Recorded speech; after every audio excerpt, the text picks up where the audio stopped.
Olá, meus amigos, vamos para mais uma revisão de Direito Penal 4, nossa segunda revisão fodástica aí do semestre, os crimes contra a administração pública.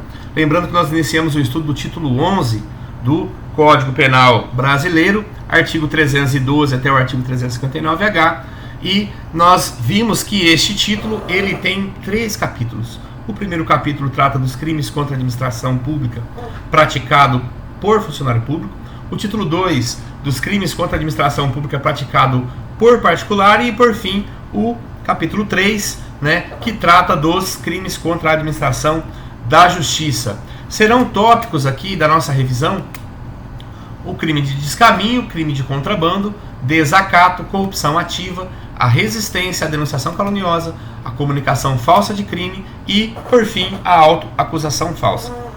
Estes 8 tópicos serão aí objeto da nossa revisão, Vamos iniciar aqui os crimes praticados por particular contra a administração pública. Importante ressaltar que são crimes comuns. Dizer que crime é comum quer dizer que ele não é um crime próprio, ou seja, qualquer pessoa pode praticá-lo, não se exige uma qualidade especial do autor. Por exemplo, senhores, um crime que é próprio, o crime de corrupção ativa, ele exige que a pessoa que está sendo corrompida seja funcionário público, Já os crimes que nós vamos estudar agora são aqueles crimes praticados contra a administração pública, que são crimes comuns, ou seja, não exige uma qualidade especial aí do seu agente, do seu autor. Aí a pergunta: e o funcionário público, ele pode praticar esses crimes? A resposta é sim, desde que sua conduta não esteja vinculada à sua atividade funcional. Olha só, gente, eu sou funcionário público e eu posso praticar um crime contra a administração pública praticada por funcionário público, que são os crimes próprios, mas eu posso praticar também um crime contra a administração pública que seja um crime comum, Por exemplo, uma desobediência. Eu sou funcionário do INCRA e desobedeço a ordem de parada da patrulha de trânsito, É um crime de desobediência praticado por particular contra a administração pública. Mesmo eu sendo funcionário público, eu posso praticar esse crime porque não é vinculado não há relação com a minha atividade funcional. Então, seguindo aqui, vamos iniciar pela resistência. Crime de resistência lá do artigo 329 do Código Penal Brasileiro, O que seria a resistência? Oposição ilícita de uma força à ação lícita de autoridade competente. Aí o conceito de Luiz Regis Prado, A oposição consiste em uma ação positiva, por exemplo, desferir um soco, se agarrar em alguma coisa, A oposição ainda pode ser passiva, por exemplo, um mergulho ou você se sentar no chão, se você olhar na internet, você vai ver lá uma cena muito interessante. Houve uma greve de estudantes da Universidade de São Paulo e eles sentavam no chão, e a tropa de choque tinha uma ordem para desocupar o local e os estudantes não saíam. Eles sentavam no chão, parecia um saco de batata, A polícia ia lá pegar, tirava e colocava lá para de fora, Também configura aí uma resistência, se não houver violência nem ameaça, que são elementares do tipo, ou eu não tenho crime, ou pode se configurar um outro crime. Relembrando, a diferença entre circunstâncias e elementares. O que é elementar? É aquele fator que, se você retirar, acontece outro crime ou deixa de ser crime, Neste caso, que são elementares do crime, a violência e a ameaça. Se você retira a violência e a ameaça, a depender do contexto, não tem crime, ou pode ser que se tenha lá uma desobediência, Exemplo aqui de configuração de desobediência não resistência é fugir do policial quando o policial descobre lá a droga, Deve haver também o chamado especial fim de agir, ou seja, eu tenho que ter a finalidade específica de me opor à execução do ato pelo funcionário público, Pergunta: se a violência exercida contra a coisa é resistência? Por exemplo, o camarada vai lá e quebra a viatura para não ser preso. Eu tenho resistência? Olha só, no Código Italiano isso era configurado crime, porém o Código Penal Brasileiro ele não admite para configurar a resistência, a violência contra a coisa. Se houver violência contra a coisa, eu tenho outro crime. Qual seria? Seria o crime de dano. Né? Eu tenho aqui o crime de dano contra a coisa pública. Né? O CPB ele não engloba violência contra a coisa para configurar a resistência. Né? Pressuposto do crime: o ato do funcionário público deve ser legal. É a atribuição do agente público que obedeça aos seus requisitos legais. Se o ato for ilegal, eu tenho uma conduta típica, né? O policial vai lá e manda que o particular pare o seu carro em um bloqueio de trânsito. O particular para o carro. Ele confere documentação, não tem nenhum problema, mas ele fala assim: não, eu vou te levar para o quartel para uma averiguação. Essa conduta é legal? Não, senhores, não é legal. Não há que falar mais em averiguação, como acontecia, né, antes da redemocratização. Essa ordem é ilegal, portanto, não haveria lá o crime de resistência, o fato seria atípico. Né? Um exemplo aqui que traz o texto, né? Prisão temporária fora das hipóteses previstas em lei. Eu tenho lá, a partir do artigo 312 CPP, quais são os casos em que é possível uma prisão temporária, né? Aliás, eu tenho a lei da prisão temporária. 312 é a preventiva. Expedição de mandado de prisão assinado pelo escrivão de polícia, né? Nem mesmo o delegado pode, quanto mais o escrivão, né? O crime vai se consumar com o emprego da violência ou da ameaça. Não precisa ser grave, basta uma ameaça, né? Eu tenho uma qualificadora no parágrafo 1º. Se o ato não se executa em razão da resistência, o crime é qualificado. E eu posso cumular a pena com a violência. Corrijam aqui, né? Tem um erro aqui de grafia. Violência. Faltou aí uma letrinha, né? Vamos consertar depois no material. Temos ainda o princípio da especialidade. São situações aí em que eu tenho, olha só, o princípio da especialidade é quando eu tenho a conduta aqui no mundo fenomênico que se amolda perfeitamente ao que está escrito lá no crime de resistência, porém, em razão de circunstâncias, em razão da condição do autor ou da vítima, aplica-se outra lei. No caso aqui, trata-se da CPI, Lei 1579 de 52, é um caso aí, claro, né, de princípio da especialidade, onde não será o Código Penal que vai incidir, mas uma outra lei, né? Na sequência, senhores, vamos para o artigo 330, que trata do crime de desobediência. A desobediência, ela está lá no 330 e traz os seguintes dizeres, né? Desobedecer a ordem legal de funcionário público. Olha só, gente, a ordem deve ser legal e emanada por funcionário público, né? Por funcionário público. Pena, detenção de 15 dias a 6 meses e multa, né? Aí eu tenho uma diferença aqui entre resistência e desobediência, né? Na desobediência, o agente desobedece, e na resistência, o agente, além de desobedecer a ordem, ele ainda emprega violência ou a ameaça para concretizar essa desobediência, né? Se o agente descumpre uma ordem usando violência ou grave ameaça, o crime será de resistência e não de desobediência. Então, basicamente, ali a diferença entre o crime de desobediência e resistência é que a resistência é uma desobediência agravada lá pelo emprego da violência ou da grave ameaça, né? A conduta ela é comissiva, a ordem consiste em não fazer, por exemplo, não pare neste lugar, a pessoa para. A conduta também pode ser omissiva, né? A ordem consiste em fazer, pare e entre no funil da blitz. E a pessoa não entra, não para, né? Então pode ser tanto na modalidade comissiva quanto na modalidade omissiva, né? Tem como pressuposto legal que a ordem seja emanada de funcionário público com atribuição para dar a ordem. Quem dá a ordem deve ter esta atribuição. Não pode, por exemplo, se um médico do SUS mandar que o paciente não coma doce porque é diabético e ele comer, não tem o crime de desobediência. Por quê? Porque ele não tem essa atribuição legal de impedir que a pessoa coma ou não, né? Ele vai dar uma orientação. Você segue se você quiser. Diferente, por exemplo, de um agente de trânsito que determina que o carro pare para ser lá averiguado.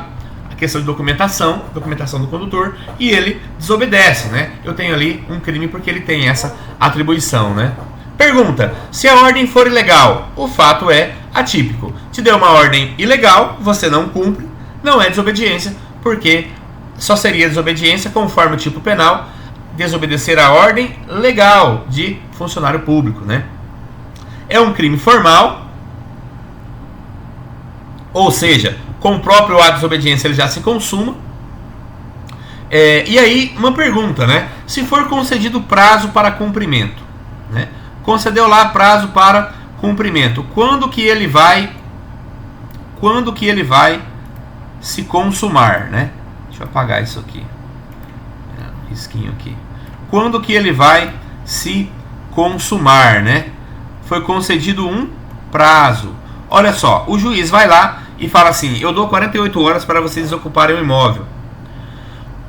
Só será crime, senhores, após o fim do prazo, né? O juízo foi lá, deu uma ordem legal, baseado, fundamentado na norma.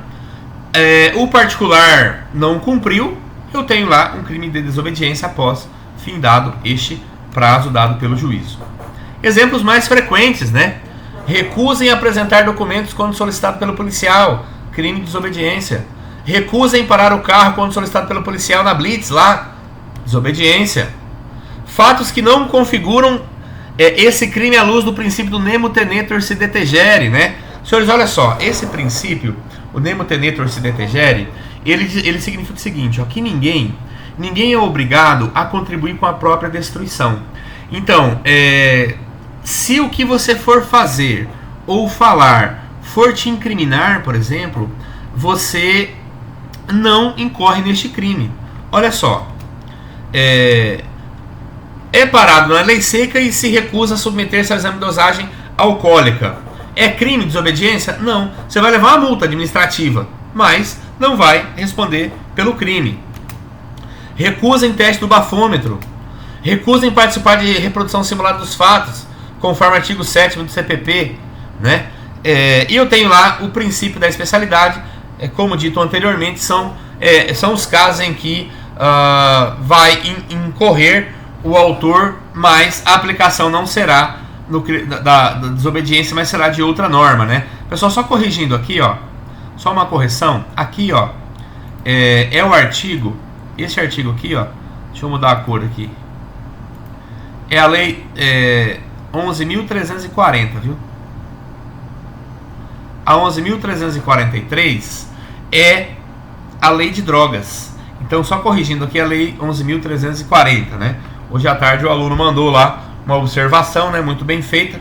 Parabéns ao aluno porque estudou e observou, né? Terminamos então crime de resistência, crime de desobediência. Vamos dar continuidade à nossa revisão. Vamos falar do desacato, artigo 331 do CPB, né? Desacatar funcionário público no exercício da função ou em razão dela. Olha só, detenção de 6 meses a 2 anos ou multa. O que significa desacatar? Desacatar, senhores, desacatar significa aviltar. Desacatar significa afrontar, desprezar, humilhar, aviltar. Desacatar é você menoscabar. Menoscabar aquele funcionário público de alguma forma. Veja só, no exercício da função ou em razão dela. Se eu falar assim: José, você é um merda, eu estou praticando contra José um crime de injúria. Eu estou atacando a honra dele contra ele mesmo. Agora você vai falar: José, você é um policial de merda. Aí eu tenho um crime de desacato, porque eu estou aviltando, eu estou menoscabando, diminuindo esse funcionário público em razão da sua função ou no exercício dessa função, né? A ofensa deve ter relação com as funções do funcionário público. Eu tenho que ter então aqui o nexo funcional. Nexo funcional.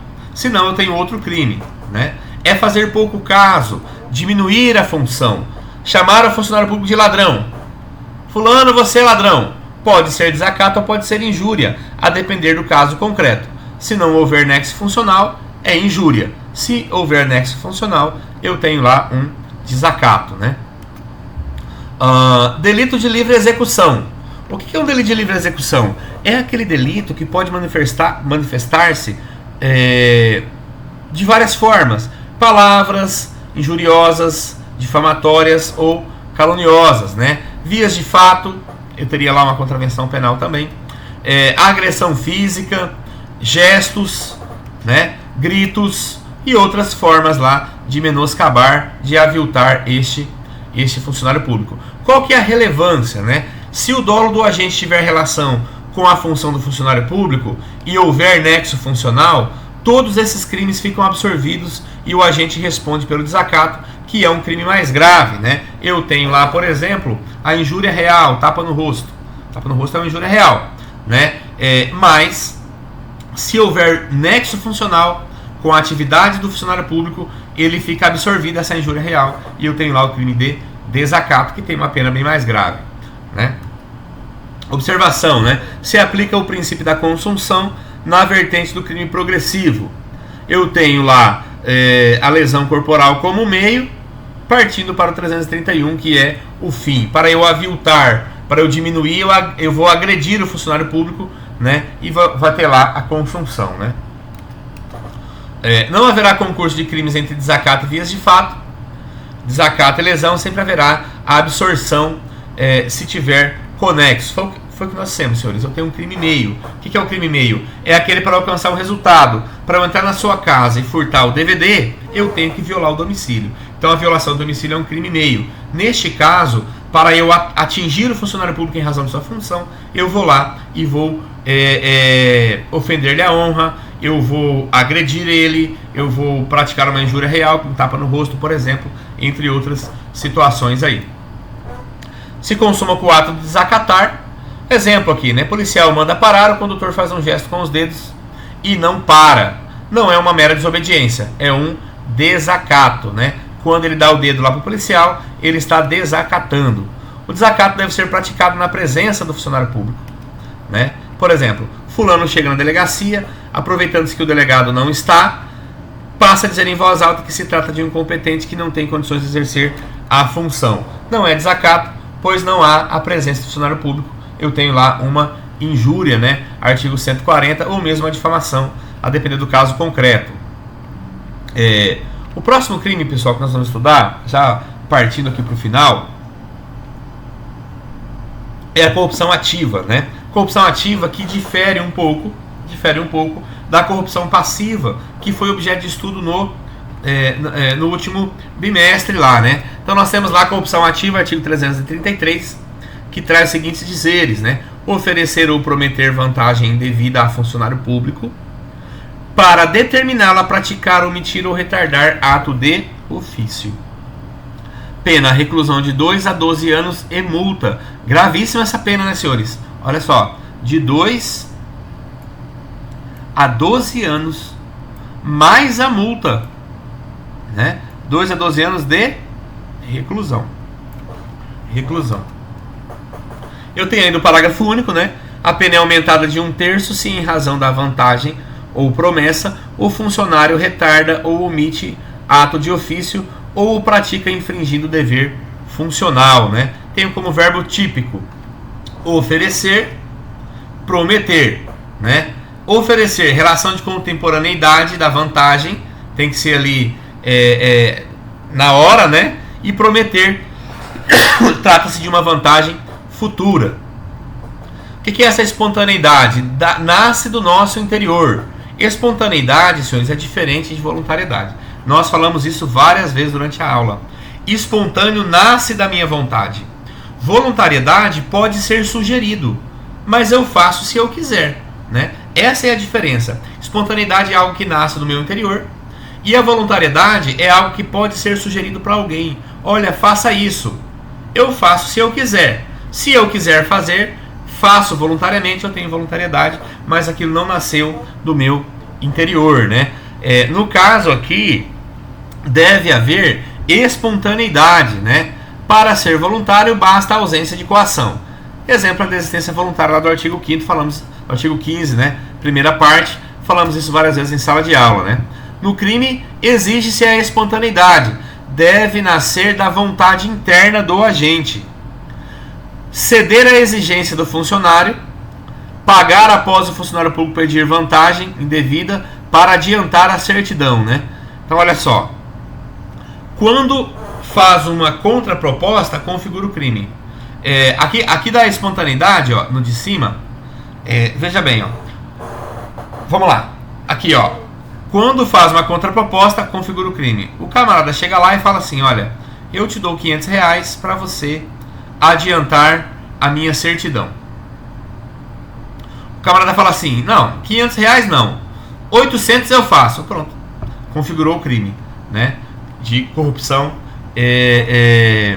ativa e também, nesse caso, passiva aí pelo servidor público, né. A vantagem indevida é todo benefício ou proveito contrário ao direito.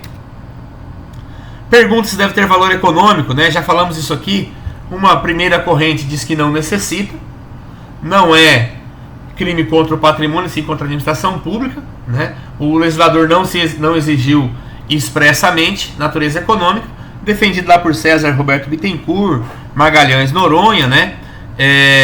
E uma segunda corrente que diz que sim, que deve ter valor econômico, defendida por Nelson Hungria, porém é a corrente minoritária. A corrente amplamente majoritária entende que não precisa ter valor econômico, né? O ato deve necessariamente ser de atribuição do funcionário público que se quer corromper, né? Eu tenho que ter lá um nexo funcional. Existe então o especial fim de agir para determiná-lo, praticar, omitir ou mesmo retardar. A oferta deve ser antes do agente praticar o ato.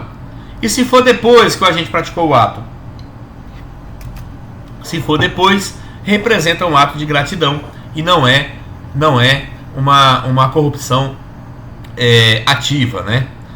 O crime é formal, se consuma com a prática das condutas. Se deixa de praticar, omite ou retarda, incide no parágrafo único. Eu tenho lá uma causa de aumento de pena, essa causa de aumento de pena que vai se aplicar lá na terceira fase do critério trifásico de Nelson Hungria, né? Aqui eu tenho uma diferença, senhores, entre a corrupção ativa e a concussão, né? Segundo o STF diz que são crimes incompossíveis, né? Não é possível ter uma composição entre corrupção ativa e concussão. Como estudado anteriormente, né, acima, a concussão tem como elementar do tipo a exigência e a corrupção ativa a solicitação. Não é possível ter concussão e corrupção ativa no mesmo fato, porque na corrupção ativa há uma solicitação e na concussão há uma exigência. Então não é possível que eu tenha essa composição aí, né? O princípio da especialidade já finalizando, eu tenho casos, né, casos em que há um enquadramento, há tipicidade, né? Porém eu vou ter outras normas que vão incidir no fato, né? Por exemplo, o Código Penal Militar tem lá o caso específico de corrupção ativa também.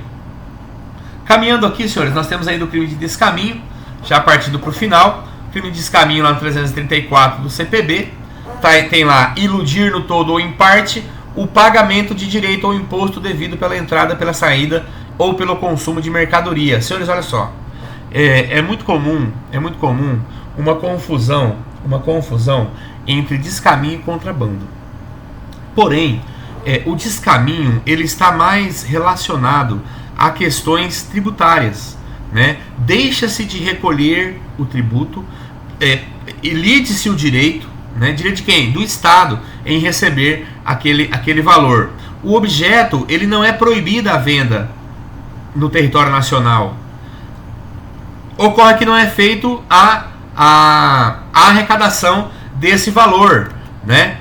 Reclusão de 1 a 4 anos. Eu tenho aqui vários casos, né, que incorrem na mesma pena. Quem pratica navegação de cabotagem fora dos casos permitidos em lei. Navegação de cabotagem é aquela no mar territorial ali, costeira, né, ou nos rios.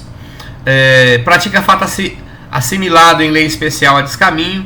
vende, expõe à venda, mantém em depósito, de qualquer forma, utiliza em proveito próprio ou alheio, no exercício de atividade comercial e industrial, mercadoria de procedência estrangeira que introduziu clandestinamente no país, ou importou fraudulentamente, ou que sabe ser produto de introdução clandestina no território nacional ou de importação fraudulenta por parte de outrem, adquire, recebe ou oculta em proveito próprio ou alheio, no exercício de atividade comercial ou industrial, mercadoria de procedência estrangeira desacompanhada de documentação legal ou acompanhada de documentos que sabem ser falsos, né? Aqui, equiparação a atividades comerciais, né? Para efeito do crime de descaminho, qualquer forma de comércio irregular ou clandestino de mercadorias estrangeiras, inclusive exercido em residências, né?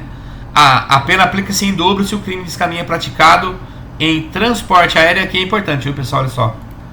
A pena aplica-se em dobro, parágrafo 3º, ó. Deixa eu mudar aqui. Parágrafo 3º, ó. A pena aplica-se em dobro se o crime de descaminho é praticado em transporte aéreo, marítimo ou fluvial. Então eu vou pegar essa pena aqui, ó. Essa pena aqui de 1 a 4 anos. A pena em concreto que for definida, ela será aplicada em dobro se o crime foi praticado em uma dessas modalidades, né? Em uma dessas modalidades aqui apresentadas, muito importante o parágrafo 3º, né? Então, ele foi alterado em 2014. Antigamente, descaminho e contrabando era no mesmo artigo, né? Então, eu tive lá o princípio da continuidade delitiva típica aplicado. O contrabando passa para o artigo 334A e aumenta a pena do contrabando. Ele continua sendo crime, e o 334 tem só o descaminho agora, né? O descaminho possui nítida natureza tributária, é uma forma de sonegação fiscal, né? De quem que é a competência? Né? É a competência do imposto. Quem tem competência sobre o imposto tem a competência para julgar aquele crime. Se é o imposto de importação e exportação, competência da União, né? Então, a competência criminal segue a competência tributária. Tem aqui a súmula 151 do STJ. O juízo federal competente para processar e julgar acusado de crime de contrabando ou descaminho é o do lugar onde foram apreendidos objetos introduzidos legalmente no país. Interessante que o princípio da insignificância, né?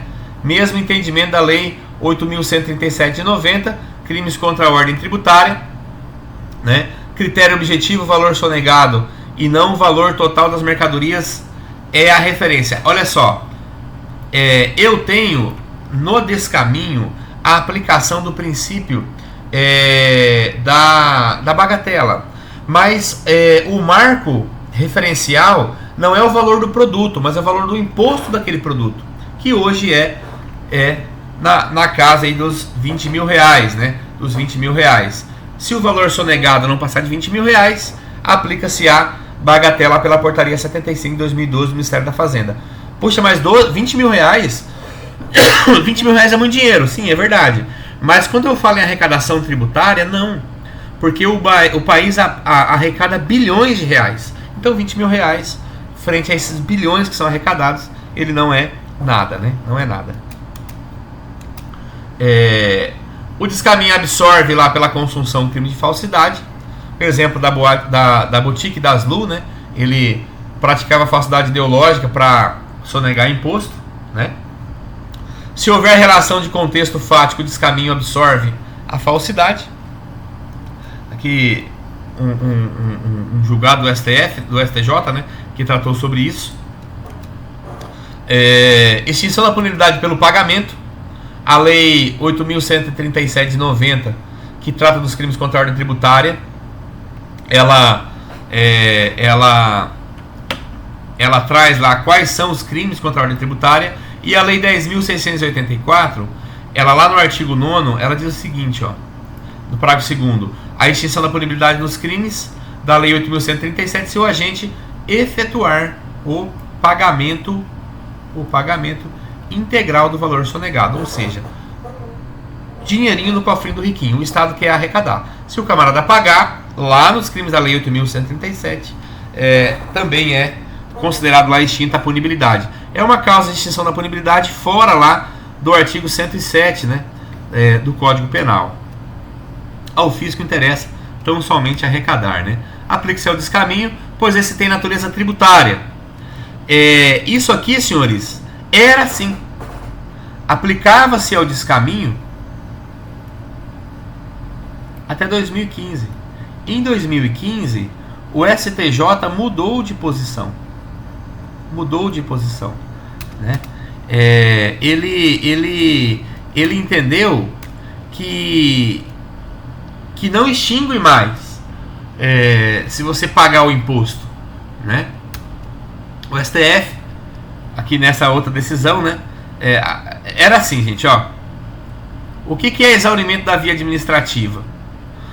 Como que você sabe que eu tenho um crime lá? É instaurado um procedimento administrativo fiscal e esse procedimento vai dizer que não foi cumprido lá a regra fiscal. Então, na Lei 8.112, exigia-se que terminasse lá, né, este procedimento administrativo fiscal para que fosse crime, né? Essa supressão e redução de valor, por exemplo, lá o caso da Daslu, eles suprimiam o valor, uma nota que era para ser de 500 mil reais, eles faziam de 100 mil reais, né? Suprimiam o valor e automaticamente pagavam menos imposto, né? Então o STF entendeu que esses dois são elementares do tipo. Então, para haver crime, devem ocorrer: o crime é material, a Lei 8.137, os crimes contra a ordem tributária, logo exige resultado naturalístico, e quem diz se houve ou não a redução ou a supressão do processo administrativo é o processo administrativo fiscal, é o PAF, no âmbito da Receita Federal do Brasil, que ao fim do processo faz o lançamento. E eles aplicavam aqui a súmula vinculante 24, ó. Não se tipifica crime material contra a ordem tributária previsto no artigo 1º, inciso 1 ao 4 da Lei 8.137, antes do lançamento definitivo do tributo. Só que esse crime aqui, ó, você tem que suprimir ou você tem que reduzir. Este crime aqui, ó, ele é material, ele exige resultado naturalístico. Por isso que o STJ mudou opinião. Por quê? Porque o STJ, ele não aplicava a súmula 24, súmula vinculante 24, no crime de descaminho. Ele aplicava o teor dessa súmula, Porém, ele muda o seu entendimento. Por quê? Por que não se aplica ao descaminho? Porque o descaminho, ele não é um crime material, ele é um crime formal. O descaminho, basta você ultrapassar as barreiras alfandegárias. Ultrapassou as barreiras alfandegárias, eu estou diante da consumação do crime de descaminho. Por isso o STJ mudou aí o seu entendimento com relação a este tipo penal, né?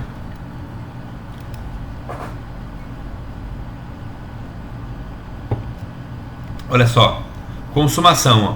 A consumação do descaminho ocorre com o traspasse das barreiras alfandegárias sem o pagamento do imposto ou direito, né? Então ele é um crime formal. Na sequência, senhores, já partindo para finalizar, nós temos aqui o contrabando. O que é o contrabando, né? O contrabando, artigo 334-A, e traz o seguinte, ó: importar ou exportar mercadoria proibida. Olha só, no descaminho era você transpor as barreiras alfandegárias ilidindo direito ou não recolhendo lá o imposto, né? Aqui não, aqui trata de mercadoria proibida. E quem diz qual é a mercadoria proibida? Uma norma. Quer dizer então que o 334A é uma norma penal em branco que exige um complemento? Sim, é uma norma penal em branco que exige um complemento. Eu tenho lá uma norma, né, que diz o que é essa mercadoria proibida.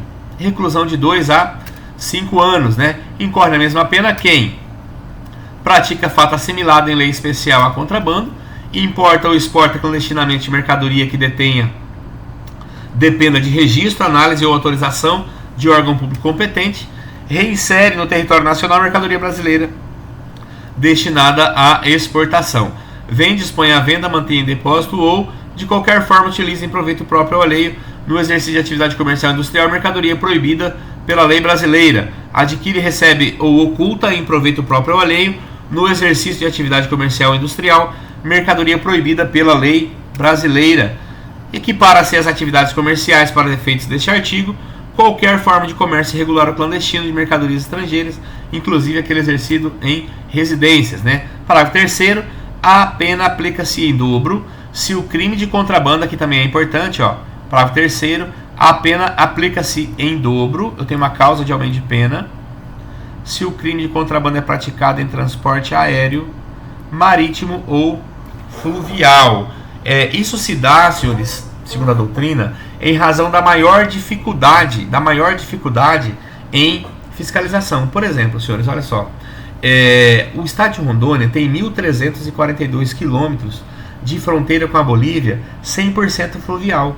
É muito difícil você fiscalizar isso aí. Então, o legislador ele aumenta a pena, dobra a pena aplicada, né, se o contrabando é praticado por via aérea, fluvial ou marítima.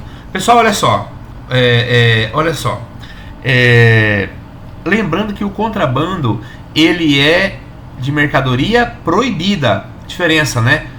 Contrabando e descaminho. Descaminho é não recolher o tributo ou elidir o direito, né? E o contrabando é a mercadoria proibida.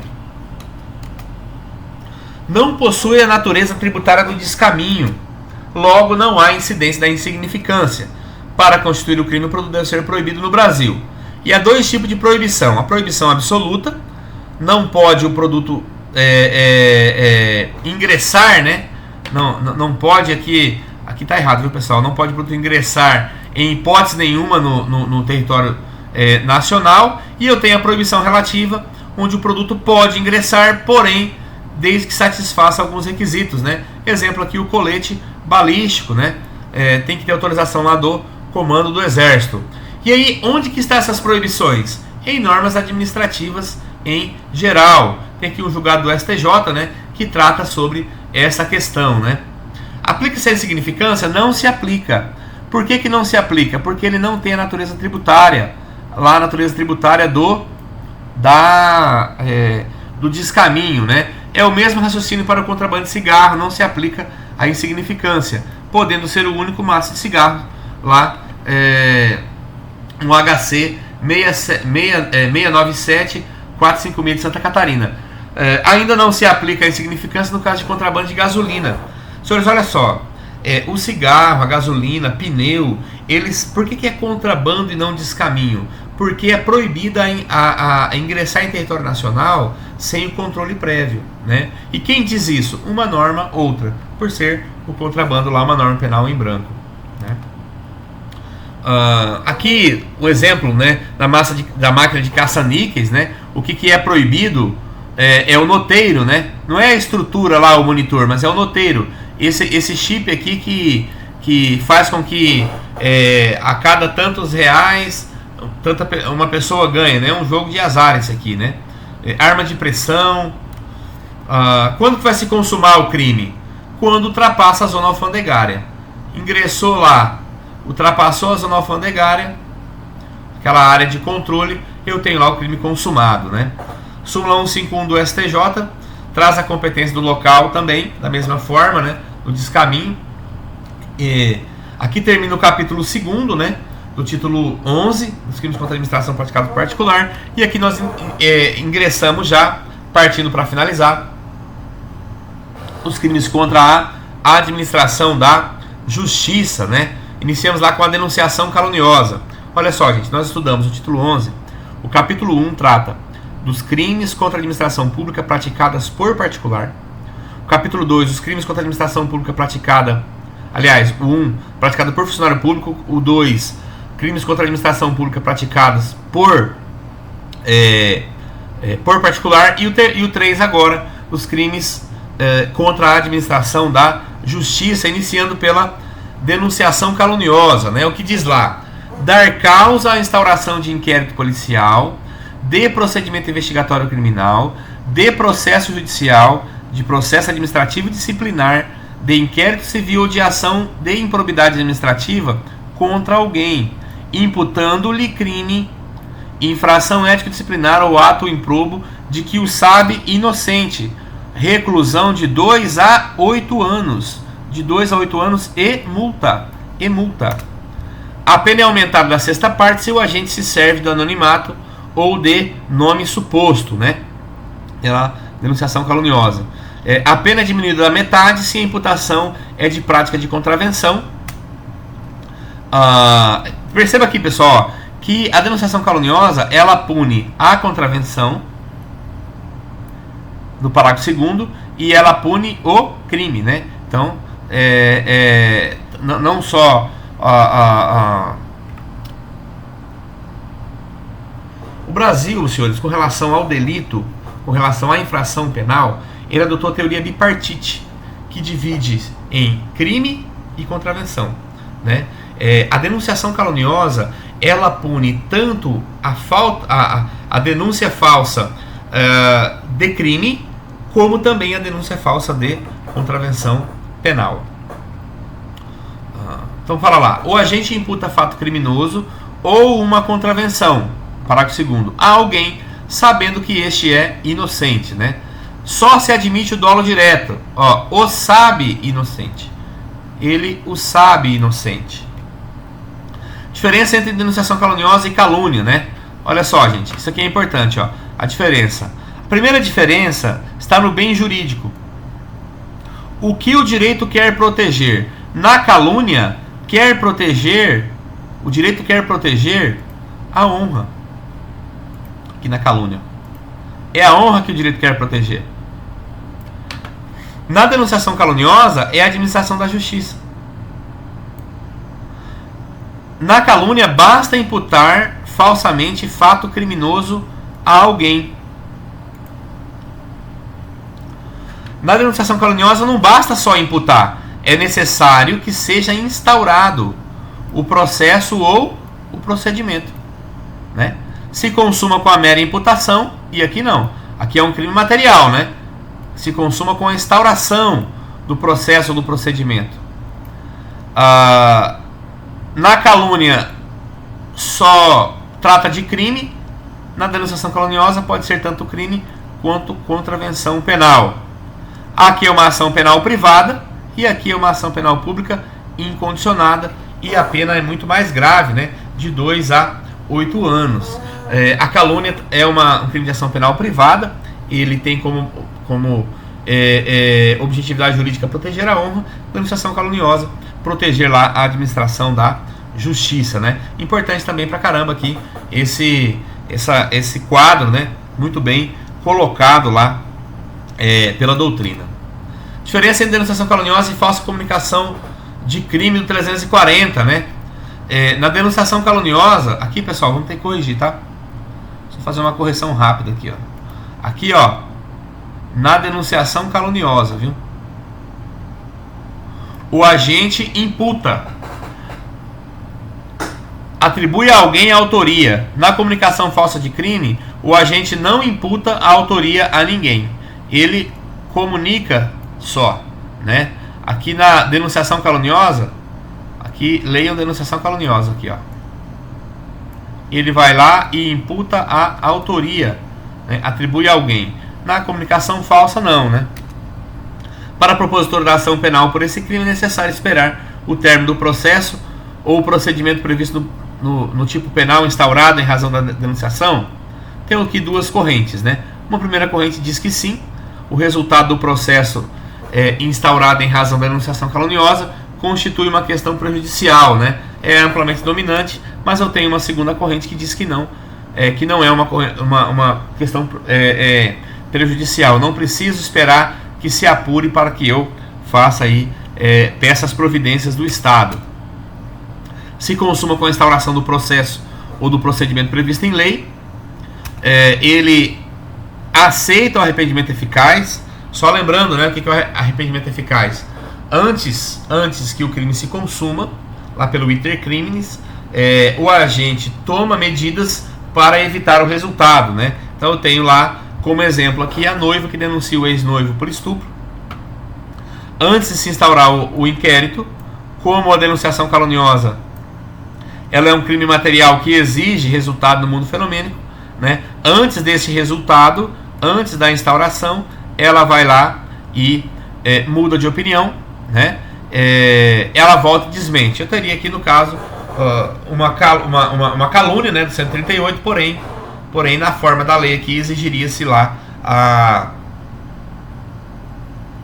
a queixa da vítima, né? Comunicação falsa de crime já no 340, eu tenho lá provocar a ação de autoridade comunicando-lhe a ocorrência de crime de contravenção que sabe não se ter verificado, né? Detenção de 1 a 6 meses ou ainda multa, né? O que é provocar a ação da autoridade, né? Provocar atos de investigação. Não basta a simples comunicação, que pode ser verbal ou escrita, né? Tem que ter um ato.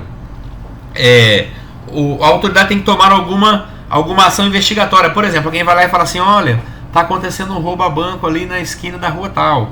Aí o delegado vai lá e fala assim: olha, agente fulano de tal, vai lá e dá uma verificada. O agente vai lá, perceba que ele provocou um ato, né? Um ato investigatório. O agente foi lá, fez uma diligência e verificou que não era verdade, né?